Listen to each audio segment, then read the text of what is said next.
Hi guys, welcome to Sakshi story world. Madhu Abhi garu అనే చిన్న నవ్వు నవ్వుతుంది. అది చూసి మన అభిబాబు కన్నింగ్ స్మైల్తో మధుని చూస్తాడు.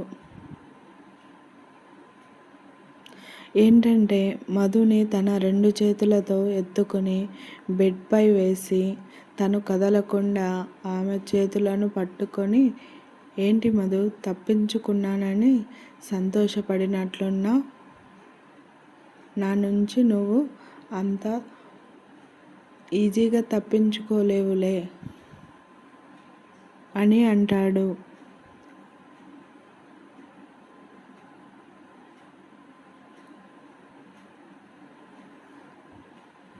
మధు, మీరు ఇలా రాకూడదు కదా అభి గారు, ఎవరైనా చూస్తే తప్పుగా అనుకుంటారు అని అంటుంది.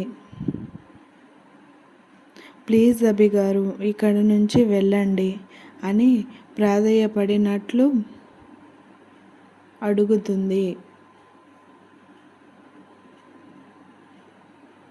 అభి అసలు పలకకుండా అలాగే చూస్తుంటే ఆఖరి హస్రంగా, అభి గారు, నేను అత్తయ్య గారికి చెప్పేస్తాను అని బెదిరిస్తుంది.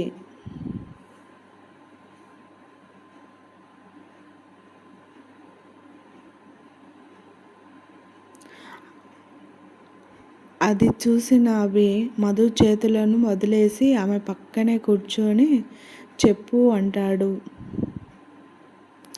మధు ఉండి, ఏం చెప్పాలి అంది.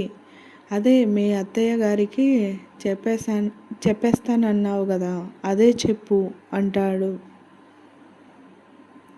అప్పుడు మధు ఏడుపు ముఖంతో, ప్లీజ్ అభి గారు,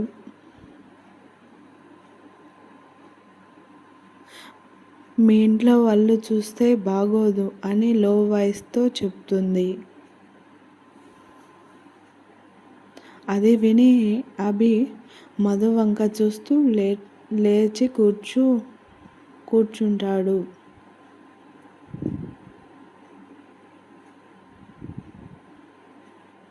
మధు లేచి కూర్చున్న వెంటనే అభి ఉండి, నీ 2 చేతులు ముందుకు చాపు అని అంటాడు. మధు ఆశ్చర్యంగా చూస్తుంది. నువ్వు చేతులు చాపలేదనుకో, అసలే రూమ్లో ఇద్దరమే ఉన్నాం, ఎవరూ లేరు, ఆ తర్వాత ఏమి జరుగుతుందో ఆలోచించుకో, నీ ఊహకే వదిలేస్తున్నా అంటాడు.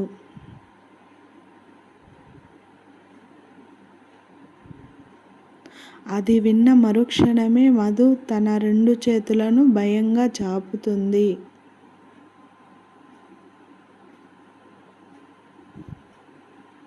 అభి మధుని గుడ్ గర్ల్ అని మెచ్చుకుంటూ తను తెచ్చిన సెల్ ఫోన్ని మధు చేతుల్లో పెడతాడు.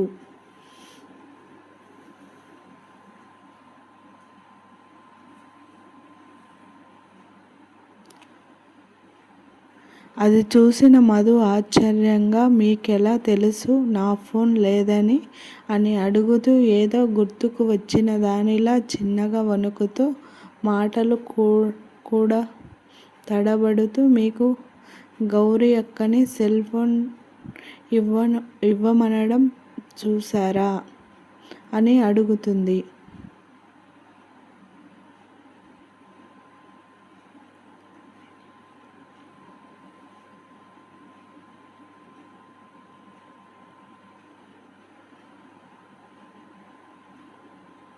అభి నేను చూశాను అని అంటాడు. మధు మనసులో, నేను నాన్నగారితో మాట్లాడిన మాటలు విన్నారా ఏంటి కొంపదీసి అని అనుకుంటుంది.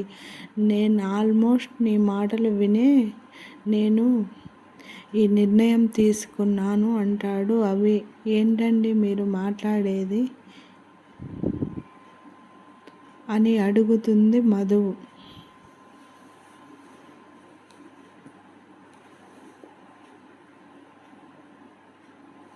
నువ్వు ఏదో ఒకటి తెగ ఆలోచిస్తున్నావు కదా, అదే అంటాడు అభి.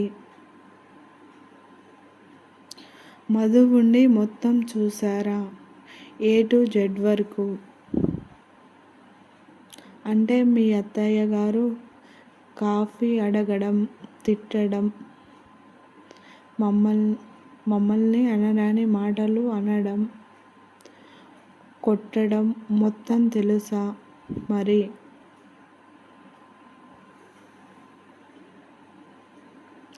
మరి ఏంటండి ఇలాంటి నిర్ణయం తీసుకున్నారు? ఇప్పుడు మీరు మీరు వాళ్ళని అన్న మాటలు నిజం చెప్తున్నారా?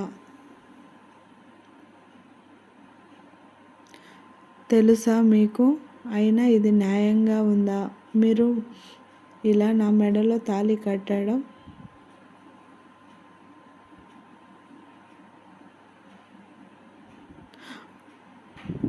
అటు వాళ్ళకి తెలిస్తే నాపై ఎంత నిందలు మోపుతారో అని ఆలోచిస్తుంటేనే బాధగా ఉంది అభిగారు అని కన్నీరు పెట్టుకుంటుంది.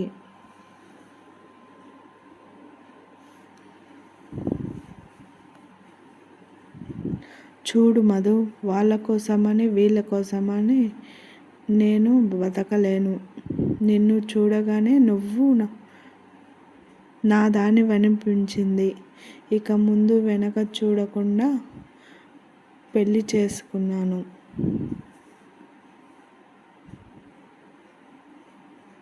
నువ్వు గనక వాళ్ళు చెప్పారు వీళ్ళు చెప్పారు అని నా నుంచి దూరం కావాలని చూసావో నాలోని ప్రళయ రుద్రుడిని చూస్తావు అని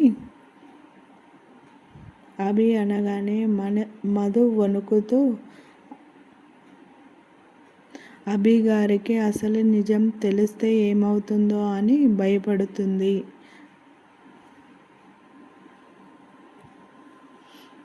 మధు ఆలోచించడం చూసిన అభి, ఏంటి అంతలా ఆలోచిస్తున్నావు అని అడుగుతాడు.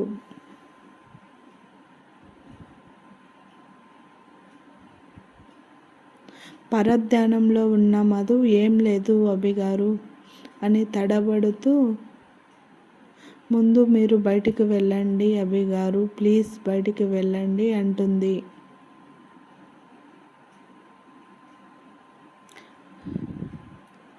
మీ సెల్ ఫోన్ కూడా తీసుకువెళ్ళండి ప్లీజ్ అంటుంది.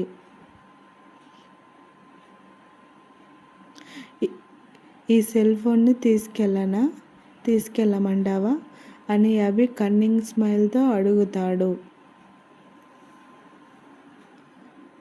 తన నవ్వును చూసిన మధు అంతకుముందు జరిగినవన్నీ గుర్తు తెచ్చుకొని, వద్దు అభిగారు, మీరు ఇచ్చిన ఈ అద్భుతమైన మొబైల్ని నేనే ఉంచుకుంటాను. కానీ నాకు ఇది ఎలా వినియోగించాలో రాదు. మరి దివి మొబైల్ గురించి అడిగితే నేను ఏమని చెప్పాలి చెప్పండి అని అడుగుతుంది. అది నీ ఇష్టం, దివికి సమాధానం నువ్వే చెప్పుకో. దీన్ని ఎలా వాడాలో నేను చెప్తాను అని మధుని ఒక్కసారిగా తన ఒడిలోకి లాక్కొని ఆమె మెడ వంపుల్లో తలదూర్చి మొబైల్ గురించి వివరిస్తాడు. మధు చిన్నగా అభిగారు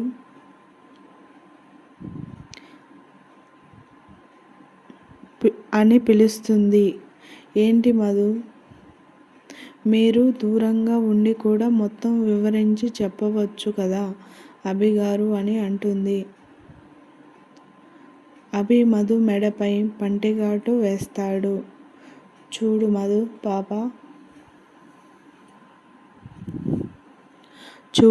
పాప, నేను ఎవరు?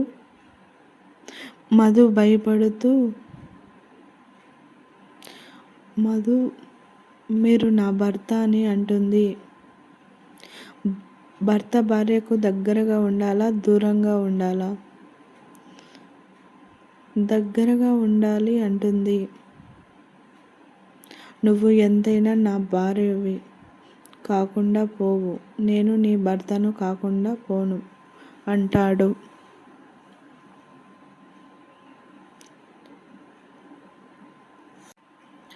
ఇలా చెప్పించుకోవడం చాలు, ఇక నిద్రపోదాం పద అని అభి మధుని తన గుండెలపై పడుకోబెట్టుకొని జో కొడుతుంటాడు. మధు చిన్నగా నిద్రలోకి జారుకుంటుంది. మధు నిద్రపోయిందని నిర్ధారించుకున్న తర్వాత అభి మధు నుదుటిన చిరుముద్దిచ్చి, రాక్షసి, నీ నవ్వు ఒక అద్భుతం. పెద్దలంటే గౌరవం, చెల్లెల్ని కూతురిలా చూసుకోవడం, తండ్రికి ఎదురు చెప్పకపోవడం, అంతేకాక నీలోని స్వచ్ఛమైన మనసు నన్ను ఎప్పుడూ ఆకర్షిస్తూనే ఉంటుంది రాక్షసి అని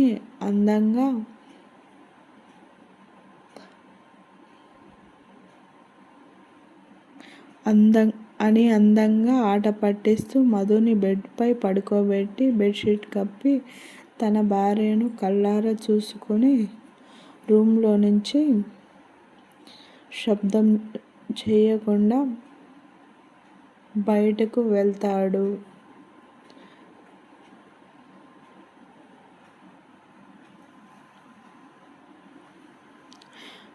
మన దివి పాప అఖిల్ని ఎన్ని ముప్పు తిప్పలు పెడుతుందో చూద్దాం.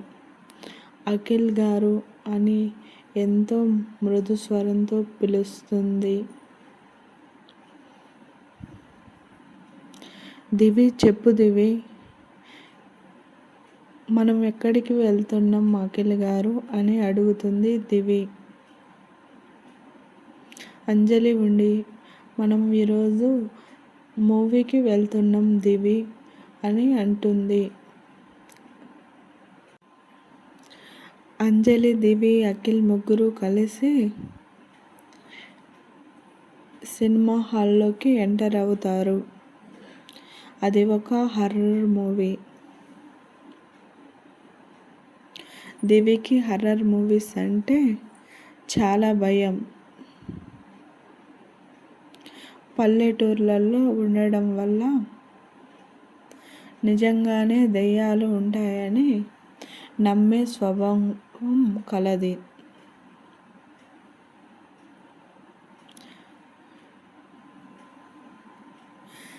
దివి, అఖిల్, అంజలి ముగ్గురు సినిమా హాల్లోకి వెళ్ళి సీట్లలో కూర్చుంటారు.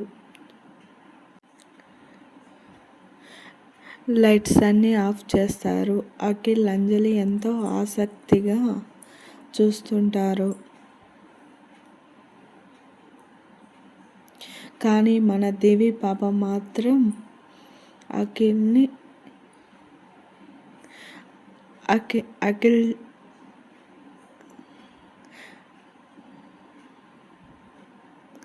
అఖిల్ చేతిని గోళ్ళతో గిల్లుతూ దయ్యం అని కళ్ళు మూసుకొని వణుకుతూ అఖిల్ ఒడిలోకి చేరిపోతుంది. అఖిల్ని గట్టిగా పట్టుకుంటుంది. ఈ అనుకోని సంఘటనతో అఖిల్ ఒక్కసారిగా స్పృహలోకి వచ్చి దివిని చూస్తాడు.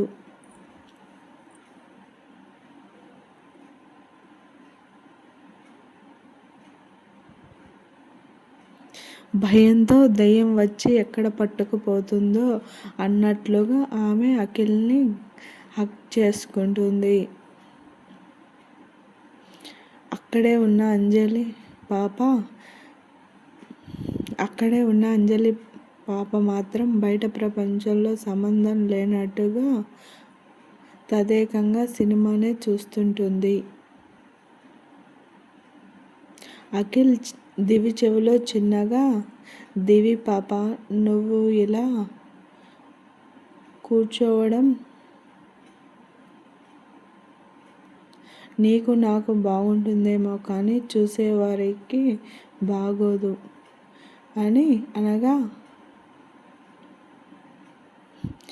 అనగానే దివి సర్దుకుంటుంది. అప్పుడే మళ్ళీ పెద్దగా సౌండ్స్ రావటంతో మళ్ళీ అఖిల్ని గట్టిగా పట్టుకుంటుంది. ఇది ఈరోజు నన్ను ఏదో చేసేలాగే ఉంది అని అఖిల్ అనుకుంటాడు. Thanks for watching. Like, share and subscribe for my YouTube channel.